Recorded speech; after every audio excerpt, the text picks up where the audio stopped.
Hello everyone, good morning সবাইকে। আমি সঙ্গীতা চলে এসেছি রিয়ানশিস ব্লগ নিয়ে। তো আমি আর রিয়ানশি সকালবেলা বেরিয়ে পড়েছি ভোট দিতে হ্যামিল্টনে। তো আমার দাদা সকাল সকাল চলে এসেছিল আমাকে আর রিয়ানশিকে নিতে। তো দেখো আমরা বাইকে করে যাচ্ছি বাড়ি। আর বাড়িতে আসার সাথে সাথেই তো রিয়ানশি ওই যে লেস কুরকুরে প্যাকেট নিয়ে বসে গেল। দেখো একটা নুডলসের প্যাকেট ছেঁড়াও শেষ ওর। আর এত বড় নুডলসটা তো একা 5 মিনিটের মধ্যে শেষ করে দিবে। আর কিছুক্ষণ ধরো, তারপরে দেখবা এই নুডলস প্যাকেট একদম শেষ। আর এই নুডলসটা খেতে ওর এতই ভালো লাগে যে লেস কুরকুরের থেকে বেশি এই নুডলসটা খায়, মানে এতই ভালো লাগে ওর। তো ওকে নুডলস খাওয়া দেখে আমি ভাবলাম আমিও কিছু খেয়ে নিই তাড়াতাড়ি করে, তারপরে ভোট দিতে যাব। তো আমি দৌড়ায় চলে গেলাম ঘরে। ঘরে গিয়ে দেখি দুটো মিষ্টি রাখা আছে আমার জন্যই। তো মা এখানে শাক বাচ্ছে আর আমি এখানে দুটো মিষ্টি নিয়ে নিলাম খাবো বলে। তো এই দেখো মিষ্টি, সাদা মিষ্টি। তো এটা আমি এখন খাই নিব। আর বাইরে দেখো ওয়েদার কত ভালো আছে আজকে রোদ্র উঠছিল।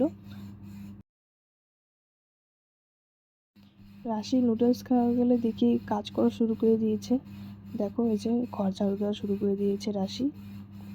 ও আমাদের যখনই এই বাড়িতে আসে তখনই ও কাজ করা শুরু করে দেয়। অনেক কাজ করেও ঘর ঝাড়ু দেয়, ঘর মুছে। সেই কাজের হয়ে গেছে মেয়েটা। কিছুক্ষণের মধ্যেই দেখো রাশি কিন্তু কতটা ঝাড় দিয়ে নিয়েছে। আর কিছুক্ষণ থাকলে হয়তো গোটা ঘরই ঝাড় দিয়ে দিবে, উঠানো হয়তো ঝাড় দিয়ে দিবে।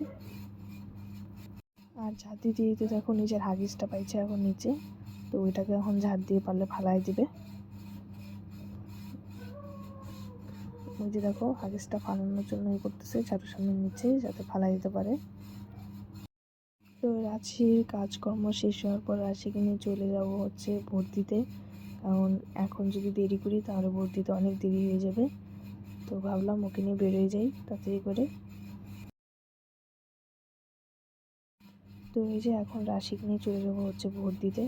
তো রাশি একা একাই এখন সিঁদুর থেকে নামতে পারে, তাই একা একাই নামছে। আর রাশি ঘর ঝাড়তে দিয়ে সিঁদুর ফালায় দিয়েছিল, ওই জন্য ওর মাথা লাল হয়ে আছে এখনও, সিঁদুরে সিঁদুর হয়ে আছে মাথা। আর রাশিকে দেখো, রাশি তো যাওয়ার জন্য পুরো ব্যস্ত হয়ে গেছে বাইরে যাবে বলে।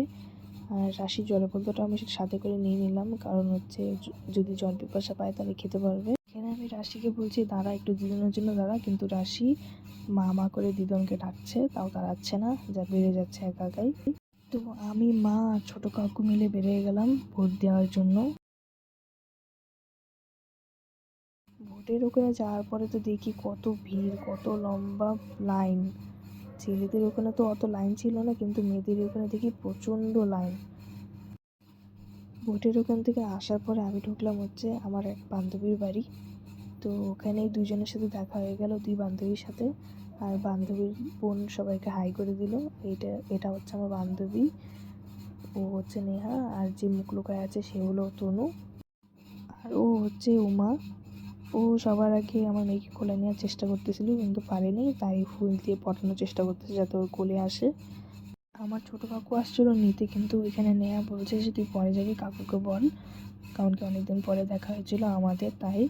আর আমিও ভাবলাম যে কিছুক্ষণ পরেই যাই, মার ভোটটা হোক একবার একসাথেই যাই। ভোটটা হয়ে গেলে আমরা চলে গেলাম হচ্ছে আশ্রমে, কারণ কি রাশি খুব জিদ করছিল। আসার সময় রাশি জিদ করছিল আশ্রমে যাবে বলে, কিন্তু ঢুকিনি তখন কারণ কি দেরি হয়ে যাচ্ছিলো, তাই আসার সময় ভাবছি ঢুকবো, তো এখন ঢুকলাম।